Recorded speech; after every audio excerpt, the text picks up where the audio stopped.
We're very honored to work with Call of Duty. You know, Infinity Ward created an extraordinary game that everyone here plays. The first objective we had was to take everything that they had done and make it bigger. Our game focuses on much bigger individual wow moments, more guys on screen. We tried to push the AI envelope, the particle system, so we have much more explosive content in the game.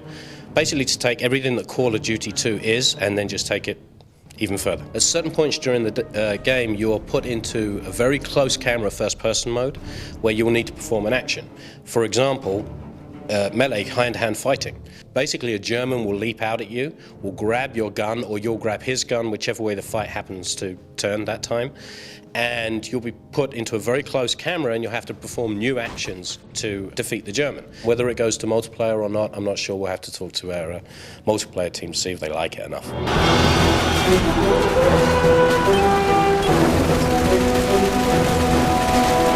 From Call of Duty 2 to Call of Duty 3, we went to 24 players on next-gen consoles. And then you start to add in some of the multiplayer-specific things like the multiple occupancy vehicles. Tanks, Jeeps, and motorcycles, all of them allow you to have more than one player involved. We think the game is very team-centric, or more team-centric than previous games were. So if you work together with your team, you can sort of move that whole game and mission along a lot further than maybe before. There's 2 tanks in the game, one for each of the 2 armies involved in the mix, and each of those tanks has a gunner position. He can rotate 360 around that tank and be sure that no one can get close for the kill. Jeeps have the driver, a passenger, and also a gunner on the back. Now the Jeeps are sort of the ultimate hit and run vehicle for capture the flag style missions. The passenger position in a Jeep is fully articulated. He can move, he can shoot, he can throw grenades, he can do anything he can normally do. He's not just sitting there like a statue. So he's got the full thing. The motorcycle has a sidecar, also fully articulated, also good for hit and runs, and he can use his guns and throw grenades and do all those things. Call of Duty 3, we introduced a sort of class concept. So starting from the top, you have a rifleman. Every class has a special ability. The rifleman has a rifle grenade which he can attach, and he can get more rifle grenade ammo as he ranks up. Then we have a light assault and a heavy assault, and that's just the difference between their 2 guns. They have anti-personnel mines they can place in the world. As they rank up, they get more mines and the ability to have more mines in the world. We have 2 support classes. One is, of course, for destroying vehicles. Carries a bazooka or a Panzerfaust. They distribute ammo. Then we have the LMG gunners who can mount their machine guns, on certain surfaces. You have a medic. The medic has the ability to revive fallen soldiers, so every time you die in the world, you're really just sort of injured for 10 seconds, and a medic can come up and put the syringe in you and pop you right back up. Really good for sort of clutch situations. Favorite tactic for medics, pop smoke, rush the battlefield, clear the room with that shotgun, and then right then and there pick up your soldiers with the revive. You're picking up points for the kills, you're picking up points for the revives, and now your teammates all working together to get whatever objective that they were just at. The scout, awesome class, got a backpack with the radio on it, calls in artillery strikes as he ranks up. Every 3 minutes, the scout can pull up his binoculars, target a section that's fairly far away from him so he doesn't call it on himself, hit that trigger button, in comes 3 shells.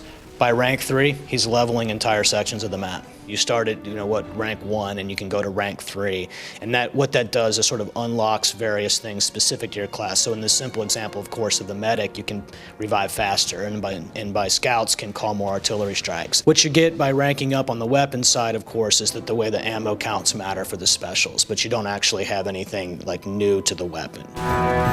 There is a sort of commander who will kind of keep you informed about what's going on in the game. I mean, he's just an off-screen player. You're not taking his role. He'll radio in to you if you're trying to take a flag that you can't take. That position isn't available. There's 2 sort of main configuration options you have when you create games that'll kind of help with this scenario.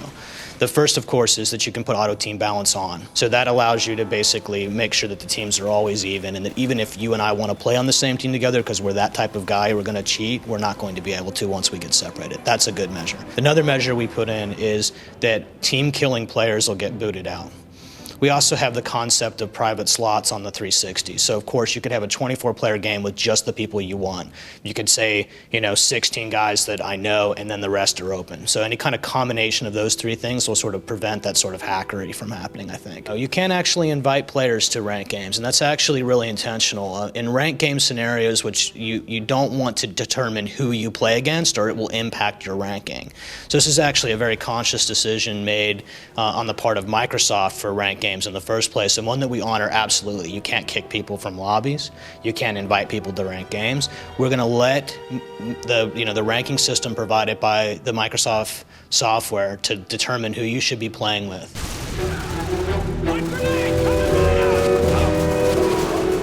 Brand new to Call of Duty 3 is a game mode called War. Depending on the size of the map, there's either 3 or 5 objectives that you take in sort of a linear fashion. So everyone has to compete over the same objective. So the action just sort of rushes in on whatever the objective is. You take that, then the next one goes. You take all 5, you win. Some slight modifications to headquarters.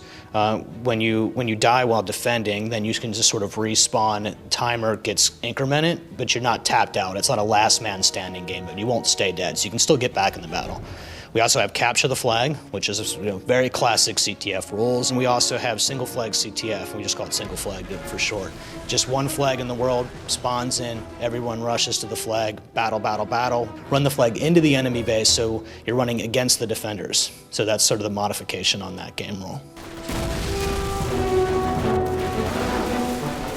Spawn points are absolutely specific. The game mode of War with the 5 objectives, you're always spawning sort of one back from whichever one you've just got. So there's really hundreds, and I literally mean that, hundreds of possible spawn points because of this system of wherever the flag is. And you take a game like HQ, there's just spawn points everywhere, and then it's based on the distance between what the HQ is and not.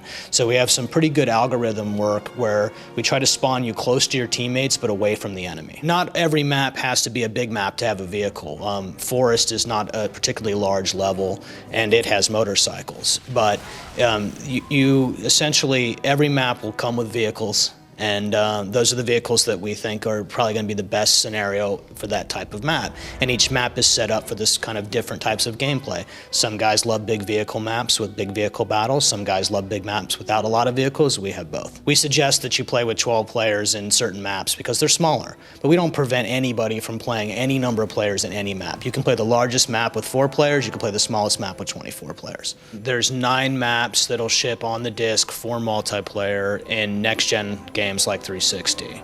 As far as map packs concerned, can't comment on that, but have you ever seen a Call of Duty game not have a map pack? There's a lot of things that'll make you want to spend the money and be well worth it, of course. You're starting from the top, you got the 24-player action going on. You've got brand new game modes to play that have not been seen in a Call of Duty game before. You've got vehicles, you've got rank ups, you've got the special abilities, and one of the most aggressive team-based games around.